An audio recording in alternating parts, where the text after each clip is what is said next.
नमस्कार, जय हिंद। आप सभी का स्वागत है मेरे YouTube चैनल पर। मुझे उम्मीद है कि यूपीपी का वैकेंसी आ चुका है और आप पढ़ाई में लगे होंगे। ठीक है, चलिए बच्चों, आज का वीडियो जो है वो आपका यूपीपी के प्रैक्टिस बैच है और ये प्रैक्टिस बैच मैं रोज़ दिन आपको अपलोड करता रहूँगा और ये बैच बिल्कुल आपको फ्री रहेगा। मैं आपको टॉपिक वाइज लेकर चल रहा हूँ। फिर अगर आपको ज़रूरत पड़ेगी, आपको अगर लगता है कि मुझे मिक्स प्रैक्टिस कराना चाहिए तो आप कमेंट में ज़रूर बताइएगा। चलिए बच्चों, आज का पहला हम प्रैक्टिस सेशन स्टार्ट करते हैं जो कि आपका बेसिकली यूपीपी के लिए बेस्ड है। तो आज का पहला क्वेश्चन है, सबसे पहले हम नंबर सिस्टम को कवर करेंगे, फिर एक एक करके चैप्टर को देखते जाएंगे। देखिए बच्चों, आज का हमारा जो पहला क्वेश्चन है नंबर सिस्टम का, यह आपका यूनिट डिजिट से रिलेटेड है। तो अगर हम यूनिट डिजिट की बात करें तो सबसे पहले यूनिट डिजिट में आप पढ़ रखे होंगे साइक्लिसिटी। अगर चक्रीयता की बात करें तो आपकी जो चक्रीयता, जैसे अगर बात करें हम, अगर आपका इकाई अंक 1 रहे, 0 रहे, 1 रहे, 5 रहे और 6 रहे, तो इसकी जो चक्रीयता होती है बच्चे, जो साइक्लिसिटी होती है, चक्रीयता, वह कितनी होती है? तो आप कहेंगे सर 1 के बराबर होती है। इसकी चक्रीयता कितनी होती है? 1 के बराबर। उसी तरह अगर हम बात करें 4 और 9 की, तो बच्चे 4 और 9 की चक्रीयता कितनी होगी? तो आप कहेंगे सर 2 के बराबर। उसी प्रकार से अगर आपका दिया हुआ है 2, 3, 2, 3, 7 और 8, इसकी चक्रीयता कितनी होती है बच्चे? तो ये आपका 4 के बराबर। ठीक है ना। तो अब हमें केवल और केवल इकाई अंक देखना है। तो अगर इकाई अंक में आपका 0, 1, 5 और 6 आ रहा है तो उस पर कितना भी घातांक दिया रहे, कितना भी पावर दिया रहे, आपका आंसर हमेशा क्या आएगा? वही अंक आ जाएगा, क्योंकि उसकी चक्रीयता कितनी होती है बच्चे? 1 के बराबर। उसी तरह अगर आपका इकाई अंक 4 और 9 है तो आपकी जो चक्रीयता होगी, जो साइक्लिसिटी होगी बच्चे, वह कितने के बराबर होगी? 2 के बराबर। इसी प्रकार से अगर आपका 2 दिया हुआ है, 3 दिया हुआ है, 7 दिया हुआ है या 8 दिया हुआ है इकाई अंक पर, तो उसकी साइक्लिसिटी कितनी होती है, चक्रीयता कितनी होती है? 4 से। तो हम 4 से विभाजित करेंगे और जो शेष बचेगा वही आपका अंतिम पावर बन जाएगा। जैसे अगर इस क्वेश्चन की बात करें तो इस क्वेश्चन को आइए हम ध्यान देते हैं। अब यहां पर निम्नलिखित घातांकीय संख्याओं के इकाई अंक ज्ञात कीजिए। तो बच्चे यहां इकाई अंक को केवल लेकर चलेंगे 4, और 4 का जो साइक्लिसिटी है बच्चे, वह कितने के बराबर? 2 के बराबर। तो अगर 2 है, या तो इवन होगा या तो ऑड होगा। तो ऑब्वियस ही बात है, या आपका क्या है? तो आप कहेंगे सर इवन है ना। तो भाई एक काम कीजिए, सबसे छोटी इवन संख्या क्या होती है? तो आप कहेंगे सर 2 के बराबर। तो 4 का स्क्वायर कितना होता है? 16। तो बच्चा इसका जो इकाई अंक होगा, 16 का इकाई अंक कितना हो जाएगा? तो यह आपका 6 के बराबर होगा। सिंपल सी बातें हैं। यहीं पर क्वेश्चन अगर आपका दिया होता, मान लीजिए यही क्वेश्चन बच्चे यहां आपका दिया होता 1, 2, 6, 4 का पावर 67, तो अगर ये 67 यानी 4 पर ऑड दिया होता तो सबसे छोटी ऑड संख्या 1 होती है, 4 का पावर 1 तो 4 ही होता है, तो इसका इकाई अंक कितना हो जाता? तो यह आपका 4 के बराबर होता है। उम्मीद है आप सभी को सारी बातें समझ में आई होगी। ठीक है ना। चलिए आइए फिर चलते हैं नेक्स्ट क्वेश्चन पर। नेक्स्ट क्वेश्चन में बच्चे क्या कहा गया है, देखिएगा, निम्नलिखित घातांकीय संख्याओं के इकाई अंक ज्ञात कीजिए। अब यहां आपका दिया हुआ है 1, 2, 5, 9 और 7, और यहां घातांक आपका दिया गया है 25 के बराबर। तो बच्चों आपको केवल और केवल इकाई अंक से मतलब है। तो 7 पर पावर 25, तो बच्चे 7 की जो चक्रीयता होती है, 7 की जो साइक्लिसिटी होती है, वह कितनी होती है? 4। तो हमने कहा था जितनी चक्रीयता होती है उसे आप भाग दीजिए। ठीक है ना। तो 25 को 4 से भाग देंगे तो आपका बचेगा कितना? तो यह आपका 1 बचेगा। तो 7 एका 7 कितना होता है? तो यह आपका 7 आपका आंसर हो जाएगा। तो हम आसानी से कह सकते हैं इस प्रश्न का उत्तर क्या होगा? 7, क्योंकि 7 की साइक्लिसिटी बच्चे कितनी होती है? तो आप कहेंगे सर 7 की साइक्लिसिटी 4 के बराबर होती है चक्रिता। निम्नलिखित घातांकीय संख्याओं के इकाई अंक ज्ञात कीजिए। अब देखिए फिर वही क्वेश्चन आपके आ गया है, देखिएगा 1, 4, 2, 2, 4। अब इस पर घातांक देखिए कितना बड़ा सा दिया हुआ है। तो घातांक कितना भी लंबा चौड़ा दिया हो, आपको हड़बड़ाने की आवश्यकता नहीं है। देखिए अगर हम 4 की बात करें तो 4 की जो साइक्लिसिटी होती है बच्चों, वह कितनी होती है? 2 होती है। या तो इवन आएगा या तो ऑड आएगा। तो बच्चे यहाँ जो 1 है वह क्या है? ऑड है। तो अगर 4 पर ऑड रहे तो इकाई अंक यानी यूनिट डिजिट क्या आ जाएगा?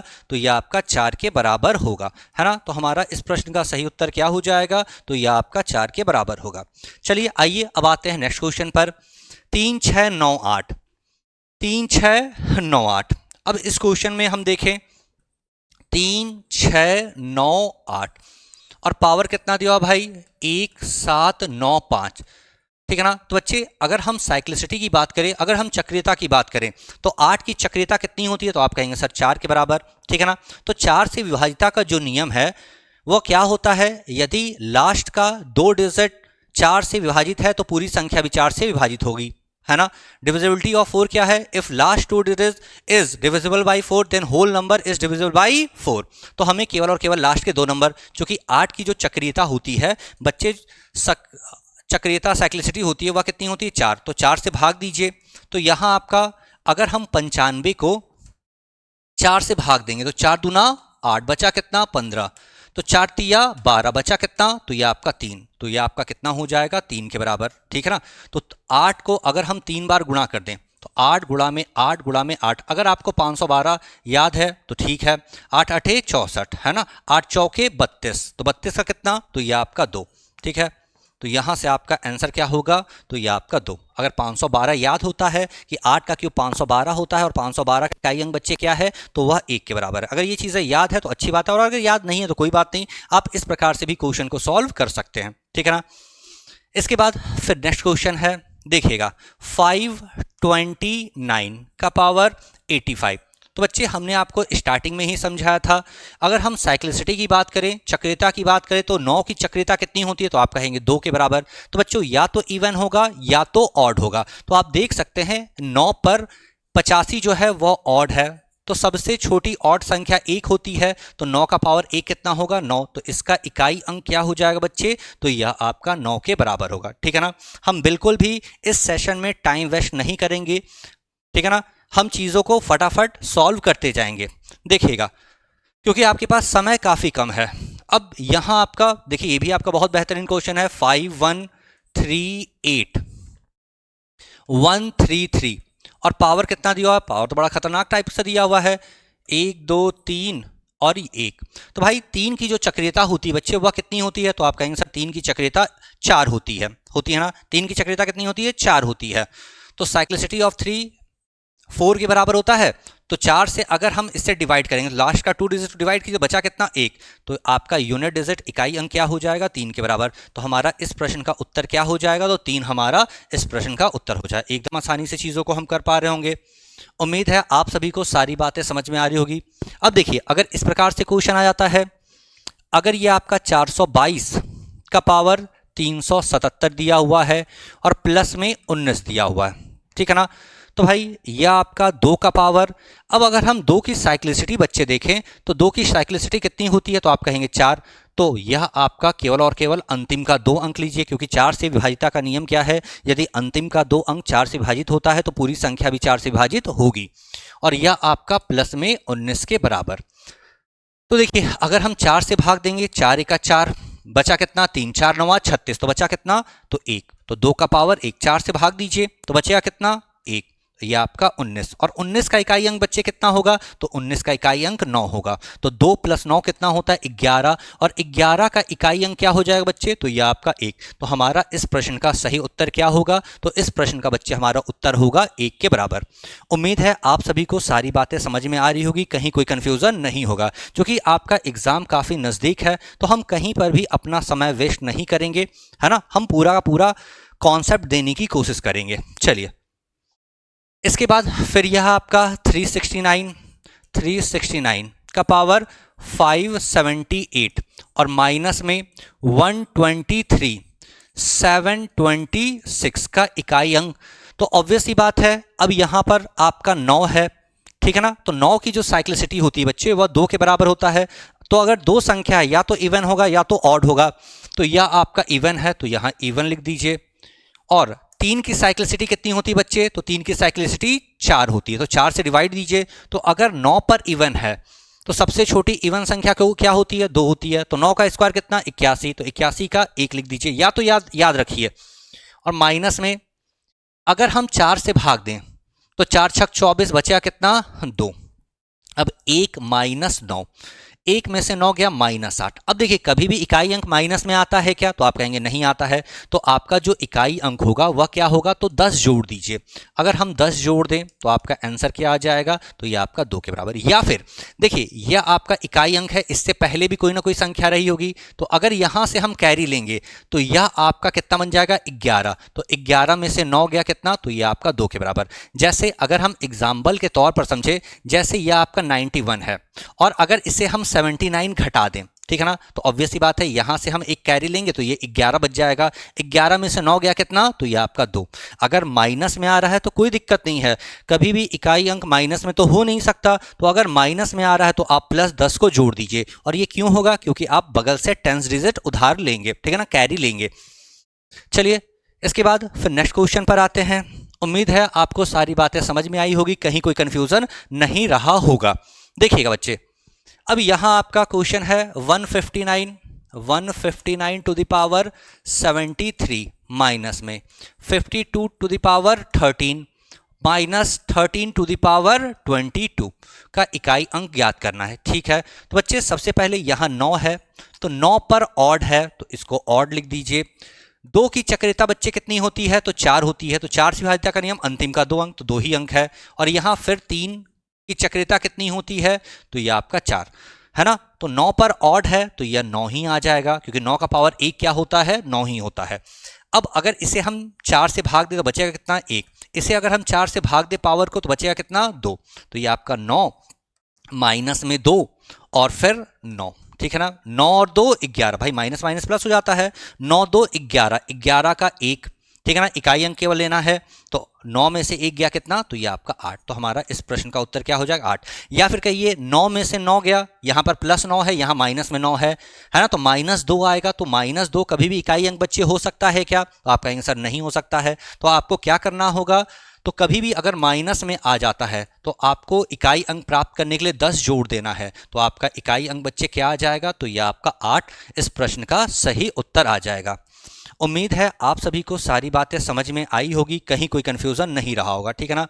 तो जो भी लोग मेरे YouTube चैनल को सब्सक्राइब नहीं किए हैं, प्लीज़ आप सब्सक्राइब जरूर कर लीजिएगा, ताकि आपको नोटिफिकेशन मिलता रहे, है ना। हम केवल और केवल पढ़ाई से रिलेटेड ही सारी बातें करेंगे और केवल मैं कॉन्सेप्ट आपको देने की कोशिश करूंगा। और हर चैप्टर का पार्ट वाइज पार्ट मैं आपको कॉन्सेप्ट देता जा रहा हूं, ठीक है ना। चलिए इसके बाद फिर नेक्स्ट क्वेश्चन पर आते हैं। ये भी आपका बहुत अच्छा क्वेश्चन है। जैसे कहा गया है, देखिए ये क्वेश्चन आपका पूछा गया क्वेश्चन है, 433 गुणा में 456 गुणा में 43n। अब इसका जो इकाई अंक है वह क्या है, n+2 है। तो ऐसे क्वेश्चन बच्चे हमें ऑप्शन से करने होते हैं। देखिएगा ऑप्शन से हम कैसे करेंगे, समझिएगा। अगर हम 1 रख दें, अगर यहां पर हम 1 रख दें तो यह आपका 6 तिया 18, 18 का इकाई अंक 8। अगर हम यहां 1 रख दें तो यह आपका 8 एका 8, ठीक है ना। और अगर यहां 1 रख दें तो 1 और 2, बताइए क्या ये 3 के बराबर आ रहा है क्या, तो आप कहेंगे नहीं सर दोनों अलग आ रहा है, इसका मतलब ये वाला तो नहीं होगा। अब जैसे ही 8 रखेंगे, ठीक है ना, अगर n का वैल्यू हम 8 रखें, देखिएगा यहां पर हम ऐसे करते जा रहे हैं, ठीक है ना। तो यहां n का वैल्यू अगर हम 1 रखेंगे तो यह कितना आ जाएगा, 3 के बराबर, ठीक है ना। गुणा दिया तो गुणा भी कर दीजिए। क्या ये बराबर है क्या, तो आप कहेंगे सर नहीं बराबर है। अब इसके बाद ये आपका ए ऑप्शन हो गया। अब बच्चे बी ऑप्शन अगर हम चेक करेंगे तो बी ऑप्शन 8 रख दीजिए। 8 गुणा में 8, तो ये आपका 64, 64 का इकाई अंक 4, ठीक है ना। तो ये आपका 8 + 2, इकाई अंक कितना, तो ये आपका 0, जबकि यहाँ इकाई अंक कितना, तो ये आपका 4। ऑब्वियस सी बात है नहीं होगा। इसके बाद अगर हम सी ऑप्शन ध्यान दें तो सी ऑप्शन आइए चेक करते हैं। तो ये आपका 8 गुणा में 3, 8 तिया 24, 24 का इकाई अंक 4, ठीक है ना।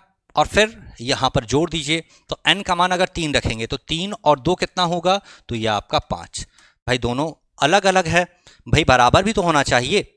अब अगर हम डी ऑप्शन पर बच्चे देखें, अगर हम डी ऑप्शन देखें तो डी ऑप्शन आपका क्या है, आपका 6, ठीक है ना। तो 8, सॉरी इधर 8 लिख दीजिए क्योंकि यहां 8 है ना। तो 8 गुणा में 6, ठीक है ना। 8 छक 48, 48 का इकाई अंक 8। और उसके बाद फिर n का मान कितना लिए हैं, 6, 6 + 2 कितना, तो यह आपका 8। तो क्या 8 और 8 आया, यानी इस प्रश्न का हमारा उत्तर क्या हो जाएगा, डी का मान क्या होगा, तो डी का मान 6 होगा। ठीक है ना, एकदम आसान तरीके से हम कर सकते हैं। उम्मीद है आपको सारी बातें समझ में आई होगी, कहीं कोई कंफ्यूजन नहीं रहा होगा। बहुत अच्छा क्वेश्चन है, ठीक है ना। तो इस प्रकार से क्वेश्चन को आप समझते रहिएगा ताकि चीजें आपको समझ में आ जाए, ठीक है ना। तो ये आपका ऑप्शन वाला ही क्वेश्चन है और इसे हम ऑप्शन वाले तरीके से ही कर पाएंगे। उम्मीद है आप सभी को सारी बातें क्लियर हो गई होंगी। 6 तिया 18। अब n का मान हम रखते जाएं और इकाई अंक कितना आना चाहिए, n+2 आना चाहिए। तो अगर 1 रख दे तो 8 एका 8 और 2 और 1 3। भाई यहाँ 8 आ रहा है जबकि यहाँ 3 आ रहा है, दोनों बराबर नहीं है। जैसे ही हम 6 रखेंगे, 8 छक 48, 48 का इकाई अंक 8 और 6 और 2 8, तो अब इकाई अंक दोनों बराबर आने लगा। तो यहाँ हमारा उत्तर क्या हो जाएगा, तो D option is your correct option बच्चों, है ना। हमारा उत्तर क्या होगा, डी ऑप्शन हमारा इस प्रश्न का सही उत्तर हो जाएगा। इसके बाद ये भी आपका बहुत बेहतरीन क्वेश्चन है, देखिएगा। अगर यहां आपका एक बात आपको पता है, फैक्टोरियल का मतलब क्या होता है, n से स्टार्ट करते हैं और एक एक घटाते जाते हैं और यह आपका कहां तक जाता है बच्चों, तो आप कहेंगे यह आपका जाएगा 1 तक। जैसे अगर फैक्टोरियल 4 की बात करें तो फैक्टोरियल 4 क्या होगा, तो 4 गुणा में 3 गुणा में 2 गुणा में 1। उसी तरह अगर हम फैक्टोरियल 3 की बात करें तो 3 गुणा में 2 गुणा में 1। इसी तरह 5 की बात करें तो 5 क्या होगा, 5 गुणा में 4 गुणा में 3 गुणा में 2 गुणा में 1। उसी तरह अगर हम 6 की बात करें तो यह कितना होगा, तो यह आपका 6 गुणा में 5 गुणा में 4 गुणा में 3 गुणा में 2 गुणा में 1। तो बच्चे एक बात आप देख पा रहे होंगे कि देखिए यहां 5 दूना 10, यहां 5 दूना 10, तो 5 के आगे जितनी भी संख्या होगी जिसमें फैक्टोरियल रखा होगा उसका इकाई अंक हमेशा और हमेशा क्या होगा, 0 होगा। क्यों 0 होगा, क्योंकि यह 10 का गुणनखंड होगा और कोई भी संख्या अगर 10 की गुणनखंड होती है तो वह इकाई अंक क्या देती है, 0 देती है। ये बात आपको पता है। भाई 7 आएगा तो 7 गुणा में 6 गुणा में 5 गुणा में 4 गुणा में 3 गुणा में 2, तो 5 दूना 10। तो भाई अब इसके बाद जितना भी इकाई अंक होगा सब का इकाई अंक क्या होगा, तो आप कहेंगे सर सब का इकाई अंक क्या होगा, तो वह 0 होगा। ठीक है ना भाई, अब जोड़ना है तो कहीं कोई समस्या नहीं है। तो आखिर ये क्वेश्चन क्या बन गया देखिएगा, ठीक है। तो अब ये क्वेश्चन हम ध्यान दें, तो इसके बाद जितना भी इकाई अंक होगा, भाई 4 के बाद जितना भी इकाई अंक होगा वह 0 होगा, क्योंकि इसके बाद 10 का मल्टीपल आना स्टार्ट हो जाएगा। तो क्वेश्चन क्या बन गया, 1। 2 का फैक्टोरियल कितना, तो 2। 3 का फैक्टोरियल 3 दूना 6। 4 का फैक्टोरियल कितना, तो ये आपका 24, तो 24 का पावर 4। ठीक है ना। तो हमने बताया था ये आपका 2 दूना 4, फिर 6 की साइक्लिसिटी कितनी होती है, 1 होती है। तो 6 पर कितना ही पावर रहे, 6 ही रहेगा, तो 6। अब अगर हम 24 की बात करें, ठीक है ना, तो 4 का पावर 4, ठीक है ना, तो 4 से काटेंगे तो पूरा पूरा कट जाएगा। ठीक है, तो ऑब्वियस सी बात है यह 4 पर क्या है, तो 4 पर इवन है। ठीक है ना, तो 4 पर इवन है, तो 4 पर इवन होगा तो इकाई अंक कितना होगा, अभी हमने पढ़ा था 6 के बराबर। अगर हम स्क्वायर कर दें याद रखने के लिए, 4 का स्क्वायर कितना होता है, 16, तो यह कितना हो जाएगा, 6। तो यह आपका 6 4 10, 10 6 16 और 1 17। तो आपका जो इकाई अंक होगा बच्चे वह इकाई अंक क्या हो जाएगा, तो इस प्रश्न का उत्तर क्या होगा, तो यह आपका 7। तो देखने में भले लेंदी लग रहा है, पता नहीं क्वेश्चन लग रहा है, समझ नहीं आ रहा है क्या दिया हुआ है नहीं दिया हुआ है ना, लेकिन अगर कॉन्सेप्ट आपका क्लियर है ना तो आप चीज़ों को बहुत आसानी से कर पाएंगे। ठीक है ना, तो इकाई अंक से क्वेश्चन अक्सर एग्जाम में पूछे जाते हैं, तो जो जो क्वेश्चन एग्जाम में पूछे जाते हैं उन सभी क्वेश्चन को, उन सभी पैटर्न को हम देखते जाएंगे। उम्मीद है ये चीज़ें आपको समझ में आई होगी। भाई इसके आगे फैक्टोरियल 5 है, तो फैक्टोरियल 5 क्या होता है, तो 5 गुणा में 3, 5 गुणा में 4 गुणा में 3 गुणा में 2 गुणा में 1, तो 5 गुणा में 2 10 होता है। तो किसी भी संख्या को 10 से गुणा कर देंगे तो इकाई अंक हमेशा 0 आएगा। तो अब उस पर कितना भी पावर लगा दीजिए तो इकाई अंक तो हमेशा 0 ही आएगा ना। तो भाई जैसे 5800, अगर 206 हम जोड़ दें तो इकाई अंक क्या आएगा, ये 6 आएगा। भाई 4800, भाई इस 0 से क्या इकाई अंक पर कोई फर्क पड़ता है क्या, आप कहेंगे सर नहीं पड़ता है ना, तो हमें 0 हटाकर चलना है। तो भाई 5 के आगे जितनी भी चीज़ें हैं सब आपका प्लस में है, तो आप उसे हटा दीजिए। तो क्वेश्चन बस इतना ही तो बचा। तो 2 का फैक्टोरियल 2 होता है, 3 का फैक्टोरियल 3 दूना 6 होता है, 4 का फैक्टोरियल 24 होता है। तो यह आपका 2 का स्क्वायर 4, 6 पर कितना भी पावर दिया रहे इकाई अंक 6 होता है। 4 पर अगर इवन दिया रहे तो 6 होगा, सबको जोड़ा तो इकाई अंक कितना आ गया बच्चे, तो यह आपका 7 के बराबर। तो हमारा इस प्रश्न का सही उत्तर क्या हो जाएगा, तो यह हमारा 7 उत्तर होगा। उम्मीद है आप सभी को सारी बातें समझ में आई होगी, है ना। अगर आपको पूरा का पूरा ये इकाई अंक वाला कॉन्सेप्ट समझ में आया है, ठीक है ना, तो मैं आपके कमेंट का इंतजार करूंगा। ये सारे क्वेश्चन मैं आपको दे रहा हूं, आप सभी लोग इन सभी क्वेश्चन को सॉल्व कीजिएगा और बताइएगा कि आपका आंसर क्या आ रहा है। मैं कमेंट में ABCD करके सबका इंतजार करूंगा, फटाफट इसका आंसर दीजिए, ठीक है ना। उम्मीद है आप सभी को समझ में आ रहा होगा, है ना। चलिए आज का सेशन हम यहीं पर समाप्त करते हैं, इसी उम्मीद के साथ कि सारी बातें आपको समझ में आया होगा। मैं आपका यूपीपी के लिए जो 60,000 प्लस वैकेंसी आई है उसके लिए प्रैक्टिस करा रहा हूं, और मैं एक एक चैप्टर में एक एक यूनिट उठाकर आपका प्रैक्टिस कराते जा रहा हूं, ताकि जिससे आपका जितना भी प्रैक्टिस है वो अच्छे से हो पाए और जो भी कॉन्सेप्ट है वो भी मैं बता सकूं, ठीक है ना। चलिए इसी उम्मीद के साथ कि आपको सारी बातें समझ में आई होगी, कहीं कोई कंफ्यूजन नहीं रहा होगा। अगर ये सेशन आपको अच्छा लगा हो तो मेरे यूट्यूब चैनल को सब्सक्राइब जरूर कीजिएगा, और अगर किसी ग्रुप में आप जुड़े हुए हैं तो वहां पर शेयर जरूर कीजिएगा, और मैं आपके कमेंट का इंतजार कर रहा हूं। जो क्वेश्चन मैंने दिया है होमवर्क के लिए उसका आंसर सभी लोग दीजिए। चलिए आज का सेशन यहीं पे समाप्त करते हैं, फिर मिलते हैं, तब तक के लिए नमस्कार, जय हिंद, लव यू ऑल बच्चों।